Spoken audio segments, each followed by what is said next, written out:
Hello and welcome back to SnowRunner, y'all.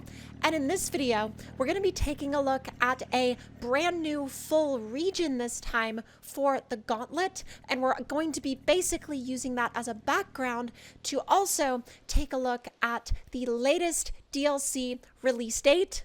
And the release date directly from the developers is the 31st of January 2024 on PC and consoles. That's going to include 4 new maps in the new North Carolina region, as well as 2 new vehicles, the MTB, as well as the FEMM 37-AT. What a name! Now, if y'all are curious as to what type of gameplay the North Carolina region is going to offer, I actually have a lot of gameplay of it already on my channel that I filmed on the public test server. Now, essentially what the public test server allows us to do is it allows us to test upcoming DLCs on basically in a pre-release state before they officially come out on the live build of the game. However, if you do want to do public test server testing yourselves, just know that you'll have to own the game through the Epic Store because the public test server is not available through Steam on the PC version, which I think is kind of annoying because I have friends that own the game on Steam. And it kind of makes me sad that they're not able to use the public test server or essentially put any of their vehicles to the test on upcoming regions before they release. So, like I said, if you want to gain access to the public test server, unfortunately, you will have to own the game both on PC and through the Epic Store. But enough talk about the PTS, let's talk a little bit more about the DLC. Now, personally, I actually am surprised that it's releasing on the 31st because initially in a video that I did pretty recently, I predicted that this DLC would be releasing in early to mid-February as opposed to late January. However, I'm always happy to be surprised by an early release date as opposed to being surprised by a release date that is even further out than a lot of community members expected, because that's also happened before, and let's just say it's not usually met with the greatest community response. Now, how does the North Carolina region play? Honestly, I like how it plays, I like how it's structured, and I like I was gonna say I like the vehicles, but I only really like one of them. I like the bigger truck, the 37AT. However, the SUV, the Scout class vehicle that they added, in my personal opinion, is just, honestly, it's super whatever. It doesn't really even hold up to much of anything. It's not super capable unless you add the DLC tires, which you have to buy a separate DLC pack for anyway. So, honestly, having to buy a separate DLC to make an existing DLC vehicle any good is kind of crappy anyway, in my opinion. Now, if you like the vehicle itself, there's nothing wrong with that, but from a capability standpoint, it's, for example, in terms of official vehicles, official vanilla vehicles, it's nowhere near as good as the vanilla Jeeps, which I actually kind of like in the grand scheme of vanilla Scout vehicles. Now, I know I don't usually use a lot of the vanilla Scout vehicles, especially here on the channel, but when I do end up using them, wow, I feel like that was just inadvertently I don't always, but when I do. But either way, whatever your opinions are on the vanilla vehicles, I honestly think the Jeeps are really good, and I think they did a pretty good job with the Jeeps. I do think they could have obviously done certain areas of the Jeeps better, but the Jeeps were pretty good in the grand scheme of vanilla DLC vehicles, and unfortunately, I just don't think that MTB really holds a candle to those. I don't necessarily think the MTB is as bad as the Land Rover DLC, which I really didn't like, not because I don't like the Land Rovers, I just don't think that they drive very well, and I think that they're severely underpowered and under-capable for what they should be. And it honestly felt like when the Land Rovers released, it almost felt like they were nerfed, both in terms of actual, hard-coded capability and also in terms of the add-ons that were available to them through the garage.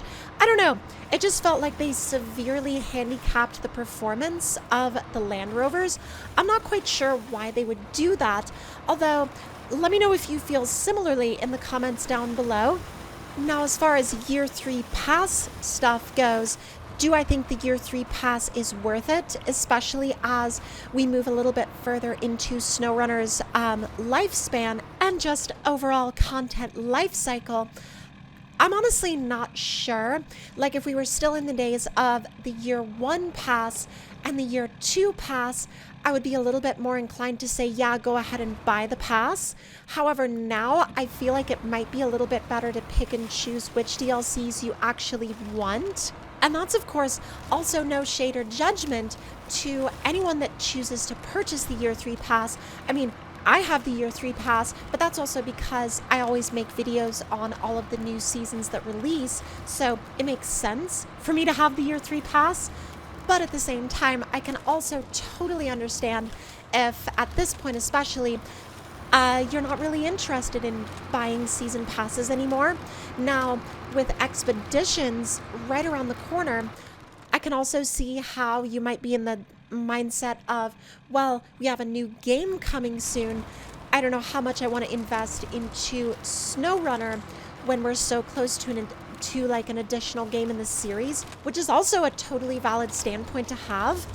And really, the main thing that this all comes down to is honestly your own personal decision, because at the end of the day, no matter whether you decide to buy the pass or just the individual DLC or nothing at all, it is your cash. And, you know, as much as a developer can advertise to you, or rather as much as a publisher can advertise to you, at the end of the day, it's your money, it's your cash, and it's your decision on what you do with it. And let's also not forget that once this new update actually drops, all of those new not necessarily add-ons, but assets is the word I was looking for. All of those new assets that are included in the new Season 12 maps will be available to mod map creators. So you will start seeing those new assets appearing in mod maps as well. So if you're interested in, say, for example, the assets, but you'd rather wait for modders to get their hands on them and actually create their own experiences, then that's also an entirely valid standpoint to have as well. Now, as far as whether or not I will be playing or actively playing the Season 12 DLC when it fully releases, I'm kind of back and forth. And I'll tell you why, because there's multiple reasons and kind of multiple layers to it.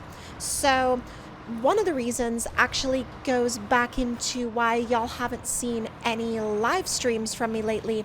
And that is because so I run off of a 3 PC setup usually.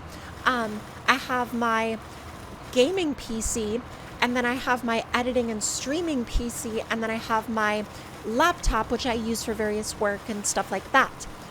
Well, the PC that I use, or rather the PC I mainly use to do a lot of my streaming and editing, actually had pretty much catastrophic failure of the motherboard, which that's always a lovely sentence to have to say.